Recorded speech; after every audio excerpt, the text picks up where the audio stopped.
They say home is where the heart is, and there's no place I've been where my heart has felt so full. It's hard to believe it's been exactly 6 months since we last came here, and on this slightly chilly autumn night, the cottage welcomed us with a warm hug and the sense that we had never left.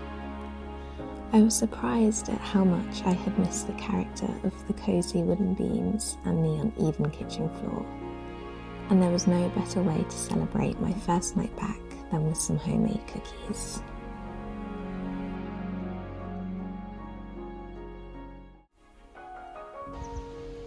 The fresh morning sunshine was even more spectacular than I remembered. It's good to take things slow sometimes, just appreciating the beauty of nature and watching the world go by.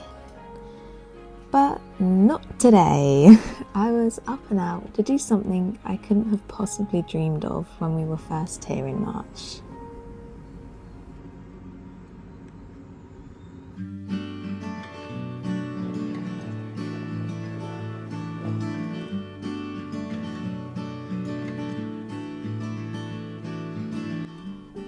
My first tourist park run was actually my 10th total park run, and despite feeling that I got into the swing of running a humble 5k, somehow I still got the first timer's nerves. As life moves from day to day, it can be hard to notice the new things which we bring into it. Thinking back to the last time I was here, I didn't even think about being a runner and making running a part of my routine. But now I wouldn't be without it. There was nothing better than getting outside and having a bit of fun and enjoying a well-deserved hot chocolate afterwards, because it is fair to say I needed it after running up the infamous hill not once but twice.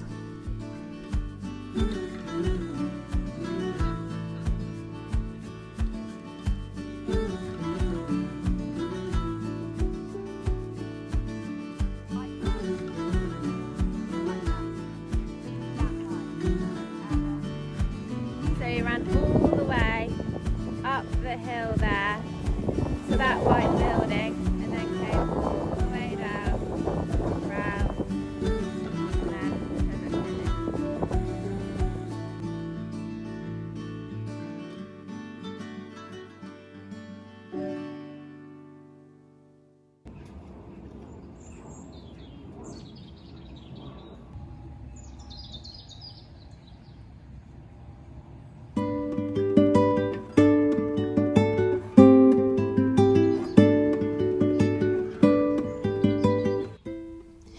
It honestly felt like summertime for the whole duration of our stay.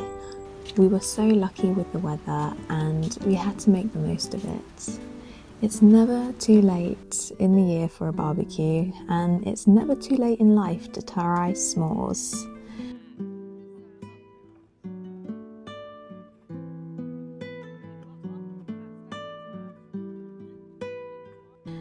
There's definitely an element of risk when toasting marshmallows, but thankfully we had more than enough to make up for the few casualties that ended up getting a bit too friendly with the coals.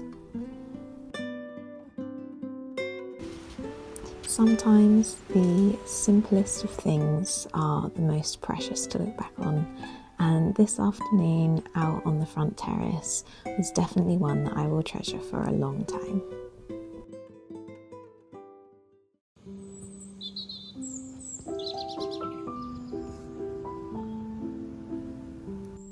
The mornings were dreamy at the cottage. Each day there was something new to be in awe of. Distant misty fields, the gentle rush of the river beneath, or the hazy morning light turning everywhere golden.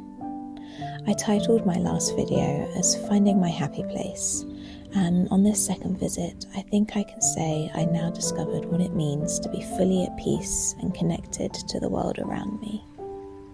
I spent many of my mornings just looking out the window, gazing at the countryside, almost as if the more I stared, the more it revealed to me. An unspoken language, you might say. Taking that time to just appreciate what is normally taken for granted in amongst the busyness of everyday life made me feel as if I had a clearer sense of myself, as well as the beautiful landscapes surrounding me.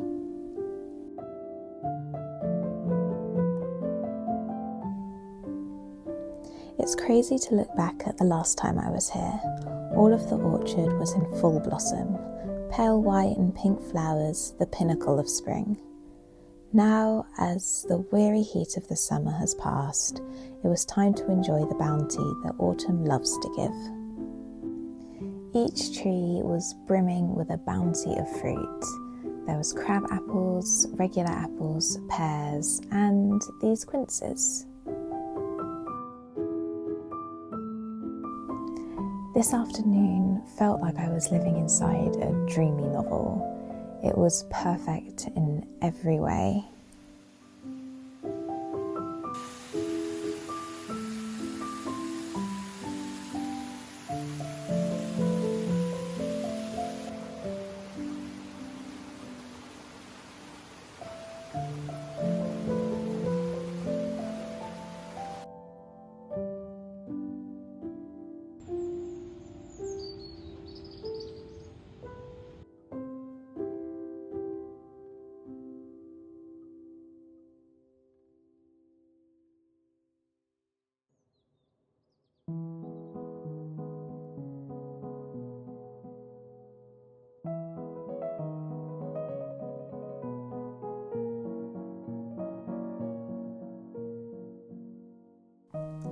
Later that afternoon, we enjoyed a tranquil stroll up to the farm buildings where the cows were being milked and fed. Although I don't think they were too impressed with us, judging by the looks on their faces.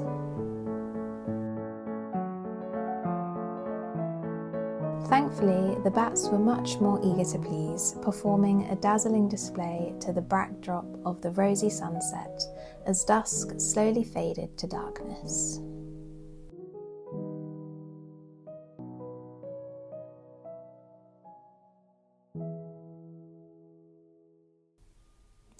Our final day arrived too quickly.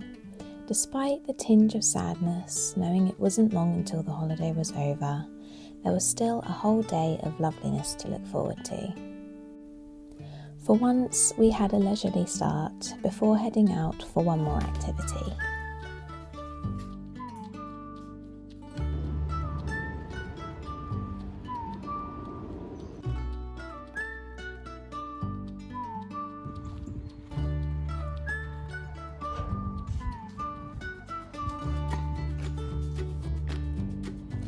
I don't think Wimbledon hopefuls would have much to worry about with our performance on the courts. It was the first time playing on a clay-like surface, so I'm using that as my official excuse for the many over-ambitious shots which occurred during our game.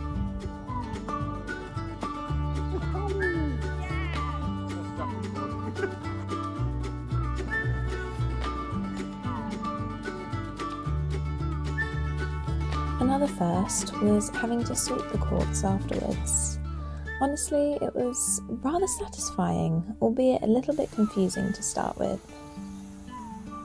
We did manage to get the hang of it in the end.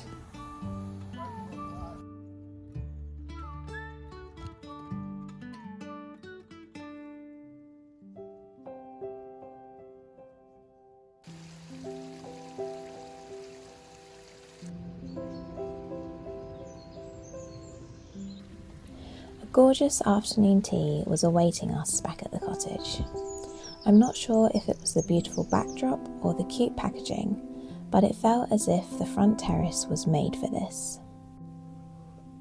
Having spent a bit longer than I'd like to admit cooing at the little cakes and sandwiches, I soon realised the only thing better than snapping up pictures was to sit down and start enjoying the tasty treats.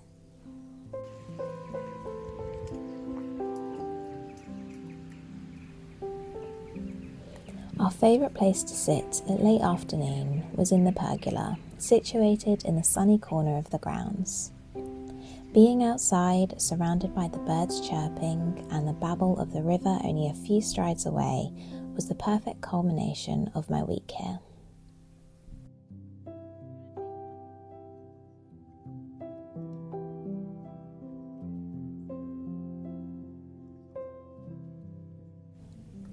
Although it was sad to say goodbye, it was an honour to have spent time here again. Every moment was blissful and exceeded all my expectations.